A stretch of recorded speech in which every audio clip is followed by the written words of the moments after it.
തിരുവനന്തപുരം പോത്തൻകോട് സ്ത്രീയെ മരിച്ച നിലയിൽ കണ്ടെത്തി. കൊയ്ത്തൂർക്കോണം UP സ്കൂളിന് എതിർവശത്ത് മണികണ്ഠ ഭവനിൽ തങ്കമണിയെയാണ് മരിച്ച നിലയിൽ കണ്ടെത്തിയത്. ഇവരുടേത് കൊലപാതകമാണ് എന്ന് സംശയം. ഗോകുൽനാഥ് വിവരങ്ങളുമായി ചേർന്നു. ഗോകുൽ, ഇത് എപ്പോഴാണ് മരിച്ച നിലയിൽ കണ്ടെത്തിയത്? വിശദാംശങ്ങൾ എന്തൊക്കെയാണ്? മോത്തി, മംഗലപുരം കൊയ്ത്തൂർ കോണത്ത് മണികണ്ഠ ഭവനിൽ തങ്കമണിയെയാണ്, 69 വയസ്സുള്ള തങ്കമണി ഒറ്റയ്ക്കാണ് താമസിച്ച് വന്നിരുന്നത്. ഭിന്നശേഷിയുള്ള ആളാണ്.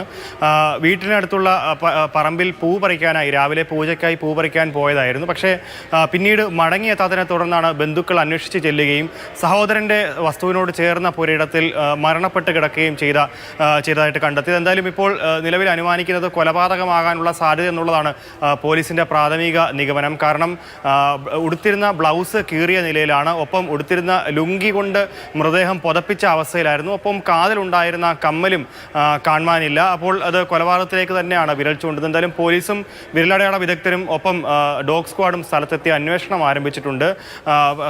പ്രദേശത്ത് പലപ്പോഴായി ഇത്തരത്തിലുള്ള സംഭവങ്ങൾ റിപ്പോർട്ട് ചെയ്യപ്പെടുകയും ചെയ്തിട്ടുണ്ട്. എന്തായാലും ഇത് കൊലപാതകത്തിലേക്ക് തന്നെ വിരൽ ചൂണ്ടുകയാണ്. മൂത്തി, പോലീസ് സംഘം അന്വേഷണം നടത്തി വരികയാണ്. ശരി ഗോകുൽ.